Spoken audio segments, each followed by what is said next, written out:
PM Modi की लक्षद्वीप यात्रा के बाद मालदीव के साथ भारत की राजनयिक रिश्ते नाजुक मोड़ पर आ गए हैं। अब दोनों देशों के बीच के अतीत में रहे दोस्ती भरे रिश्ते की भी पड़ताल होने लगी है।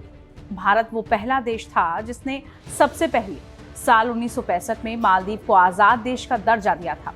इसी साल मालदीव को अंग्रेजी उपनिवेश से आजादी भी मिली। 1980 में भारत ने मालदीव में अपना दूतावास खोला था, जबकि जो मालदीव अभी चीन की गोद में जा बैठा हुआ है, उसने तो मालदीव में 2011 में अपने राजनयिक केंद्र की स्थापना की।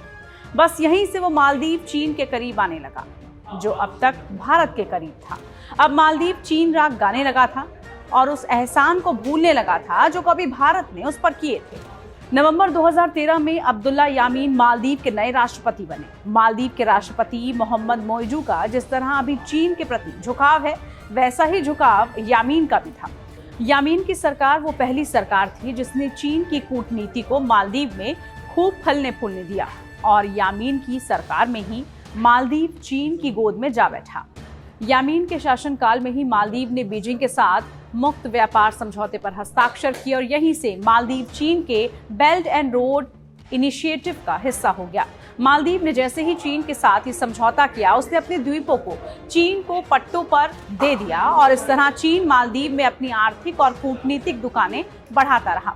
इंफ्रास्ट्रक्चर डेवलपमेंट के नाम पर अब यहाँ चीन काफी बेतहाशा पैसे खर्च करने लगा है और मालदीव को लगा कि चीन उसका हितैषी है, लेकिन मालदीव को नहीं पता चला कि चालाक चीन विकास के नाम पर उस पर भारी भरकम कर्ज लाद रहा है।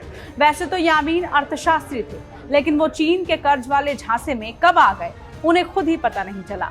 उनके फैसले का भारी विरोध होने लगा।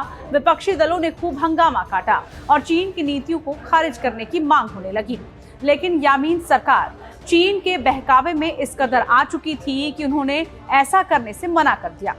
हार करके लोग सड़कों पर उतर आए तो यामीन ने अपने राजनीतिक विरोधियों को जेल में डालना शुरू कर दिया।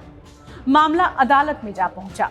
कोर्ट ने कहा कि जल्द से जल्द उन सभी राजनयिक विरोधियों को जेल से छोड़ा जाए जिन्हें गिरफ्तार किया गया है। यामीन सरकार ये बर्दाश्त नहीं कर पाई कि कोर्ट ने उन्हें विरोधियों को रिहा करने का आदेश दिया है।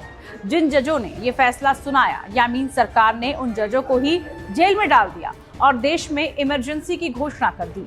ये आपातकाल पूरे 45 दिनों तक लागू रहा, लेकिन इस बीच पाकिस्तान और चीन मिलकर यामीन सरकार को डराने लगे।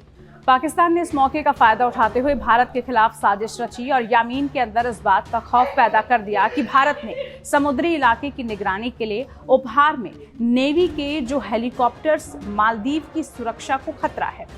चीन ने भी मालदीव से कहा कि ये हेलीकॉप्टर भारत को वापस कर दे, जो भारत सरकार ने उससे साल 2010 और 2013 में दिए थे। पाकिस्तान और चीन ने मिलकर मालदीव को इतना उकसाया कि यामीन सरकार ने अप्रैल 2018 तक आते आते नेवी के 2 ध्रुव एडवांस हेलीकॉप्टर को वापस लेने के लिए कह दिया।